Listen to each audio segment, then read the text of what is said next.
Magandang araw sa ating lahat. Tayo ay lubos na nagagalak sapagkat ang pambansang pulisya ay mayroon ng sariling news network sa YouTube, ang Police News Network o PNN. Tayo ay hindi lang gumaganap sa ating mandato at sinumpang tungkulin, kundi tayo rin ay naghatid ng tama, wasto at balanseng balita para sa serbisyong nagkakaisa tungo sa pagkamit at pagpapanatili ng kaayusan at katahimikan sa ating bansa. Panoorin at suportahan ang Police News Network. Ako si Police General Benjamin C. Acorda Jr., ang inyong Chief PNP para sa Police News Network.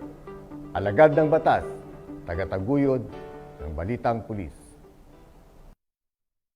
Maglilingkod sa bawat Pilipino at magbibigay ng tamang impormasyon para sa tahimik at maayos na Pilipinas. Police News Network, alagad ng batas, tagapagtaguyod ng Balitang Pulis, sandigan ng mamamayan, patnubay ng katotohanan. Kampo Krame, maghahatid ng pinakahuling kaganapan at nagbabagang balita. Ito ang PNN Police News Network. At ngayon, ang inyong mga tagapagbalita. Magandang hapon, Bagong Pilipinas. Kami ang inyong alagad ng batas, tagataguyod ng Balitang Pulis, Captain Nomer Macraig. At Lloyd Duenag, Criminology Intern ng Jose Rizal University. Maghahatid ng tamang balita, kwento ng pulis at serbisyo para sa mamamayan.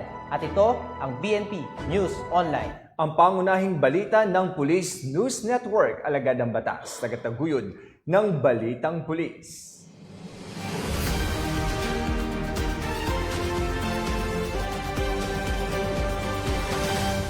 Winasak ng 4 na oras na forest fire ang mahigit 1,000 ektarya ng lupain sa bulubundukin ng Tuba, Benguet. Sa tulong ng Philippine National Police at Bureau of Fire Protection, agad na napula ang forest fire na naganap sa kagubatan ng Lower Main Camp at Sunnyside Felix Main, Tuba, Benguet.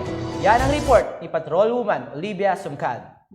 Ng mga tauhan ng Tuba Municipal Police Station kasama ang Tuba Bureau of Fire Protection at Felix Company Guard upang mapula ang sunog sa kagubatan ng Lower Main Camp at Sunnyside Felix Mine, Tuba, Benguet. Bandang alas 10:30 ng tanghali, nito lamang ika-29 ng Pebrero taong kasalukuyan. Forest fire was coordinated with the Safety Department of Felix Mines, Felix Company Guard, and BFP Tuba for fire suppression. The fire spread in various directions. At about 3:45 p.m.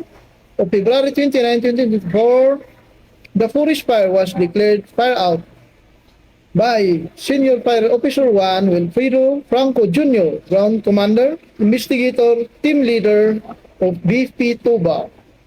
No person was reported injured and no structural properties were destroyed.